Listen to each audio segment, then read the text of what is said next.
All right. So in terms of changes to that descent system and kinship that we've been talking about, we've kind of been moving into what development and neoliberalism and some of this globalization stuff looks like in terms of kinship and marriage. Um, Matrilineal descent is declining all over the world due to European colonialism and Western globalization. This also equals the loss of women's rights, power, and place. Um, I think this is a fascinating time to kind of reflect on, again, what we've learned in history in terms of history classes and the way that they teach things. This would be one of those areas where I feel I was basically, maybe not blatantly lied to, but definitely not told the truth. Um, History seems to start out as just kind of this male dominant structure where men have always been in charge and women have had this subservient role.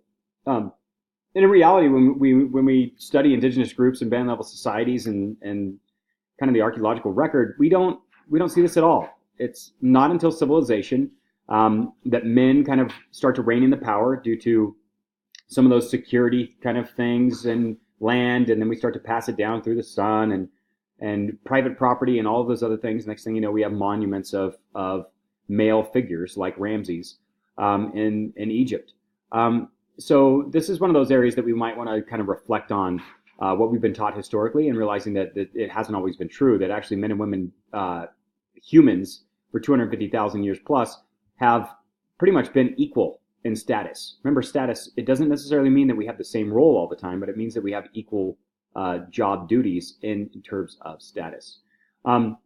So with development and industrialization, and neoliberalism, we do see loss of women's rights, power, and place in terms of the decline of women's role in these kind of newly formed societies. Again, civilization is constantly kind of regurgitating some of these old concepts back around, and this is one of those areas. I think that currently women in the developed nations are definitely struggling for equality of pay, and some of these other things, and a lot of that is coming out of, again, that icky feeling of not feeling like this is right. And it has not been our historic story. So in terms of right or wrong, it would not be considered right. So again, this is one of those areas that we have to question ourselves, like, is this grand experiment that we're doing in terms of industrialization and civilization, is it moving in the right direction, and should it be moving in a different direction? And again, I would say that this is where David Graeber and some of his anarchist kind of anthropology theory starts to move into this, like, social critique using anthropology. Western missionaries helped to transform matrilineal descent into patrilineal descent structures. This was one of the issues as well. Remember, missionaries would show up to these band tribal level societies and say who's in charge, and the group may even point to one of the women who basically is making decisions, or is the advisory council who votes to have the chief but actually makes all the decisions. They may have pointed to a woman, and then the missionaries say, no, let me talk to the chief. And they do that until somebody actually puts a man in front of them. Once they do that, the missionaries then identify this man as the chief, and the tribe now sees this relationship form and this power bridging. And so ultimately then the tribe gets converted into a male-dominated society fairly quickly. So Western missionaries definitely help with that as well. And this is coming out of, again, the kind of Judeo-Christian biblical story of male leading the household. Marriage crisis, people who want to get married but cannot due to some reason. Japan's having a major problem with this right now. A lot of it has to do with technology, lack of social connectedness, those kinds of things, loss of traditional values, and also the fight against kind of arranged marriages. When you live in a society where arranged marriage was a thing, but suddenly you realize that you don't want to have arranged marriages, it's now on you to get married. Age of first marriage is rising all over the place in terms of developed world for sure. Again, I think in our grandparents' age category, kind of 17 through 21 was norm. Now we're looking at upper 20s, lower 30s. Digital service globalized economies, less extended households, and more nuclear households is kind of the route that this is going, which also impacts kind of this gerontocracy, neontocracy. What lack of extended households, or the decline of extended households with grandparents in there, means that nursing homes and retirement communities and stuff like that are going to start going up in popularity because the extended households are dropping. What are the impacts? Families are no longer required to get along. This whole idea of collaboration and working through problems, and we're family and we're going to get through everything was the traditional value. Nowadays, it's more like, you know what, I haven't talked to my brother in 30 years, and it doesn't matter. I don't come from that place, but many of us in America do. I know that I have family on my wife's side that have basically said these things, like they're dead to me, and some of these other things. I don't understand it because we come from a place of more traditional kind of, we're going to work through this. These family members tend to just kind of like, well, I have my friends, so I don't need you. So this replacement of friends over family is part of this interesting microculture phenomenon that's happening in America as well. And it happens at teenage years, and it really starts to take over kind of our brains in terms of like who we trust and who we utilize, who we care about, who we spend the most time with, who we truly love, those kinds of things. So some interesting kind of issues around this.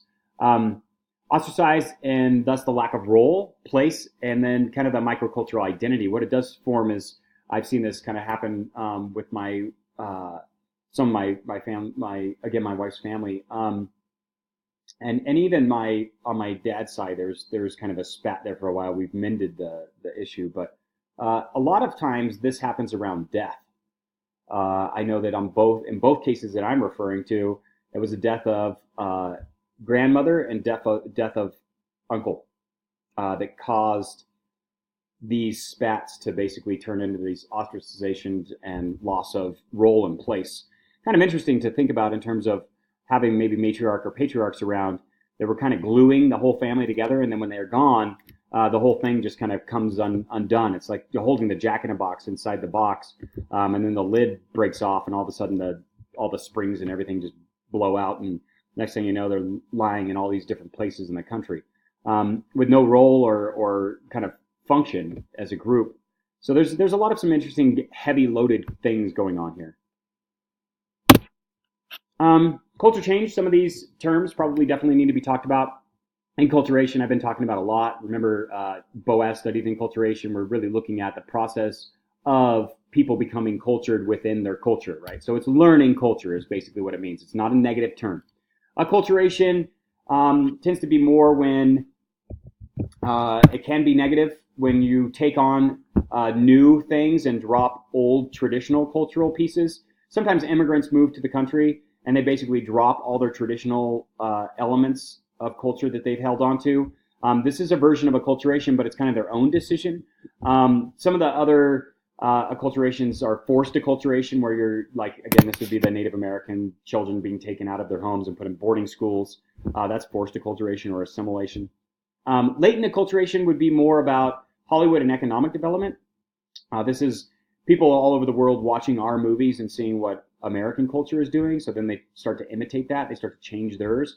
Economically as well, this can also impact. Neoliberalism, again, is the idea of privatization, lack of government regulation, kind of letting corporate entities in the private industry, lowering taxes, more about the individual, less about the society cohesiveness, kind of take over kind of the world, actually, in terms of the structure. Cultural destruction is exactly that. Going in and destroying a culture. This could be done through destroying their environment or their natural resources, or the actual kind of degradation of the culture itself. The process and the feedback loop is really what we're talking about in terms of how this all works. You learn culture, then you might bring in something new through diffusion, and then that might actually end up changing culture, but in the end, within a 50-year time period, your culture could have looked vastly different from what it looks like today.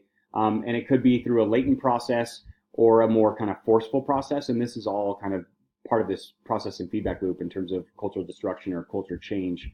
And this happens for a variety of ideas or reasons in terms of economics, in terms of culture diffusion, in terms of natural communication. These things are going to kind of go through this process. Culture change is a huge, huge issue within anthropology, and we're constantly trying to look at what it is. My focus is on policy as a culture change element. For instance, again, I talked about this a bit.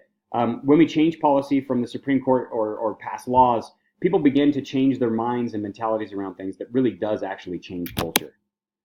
All right, so that is all for this week. If you guys have any questions or anything else like that, remember the midterm is next week. Make sure that you take the quiz this week.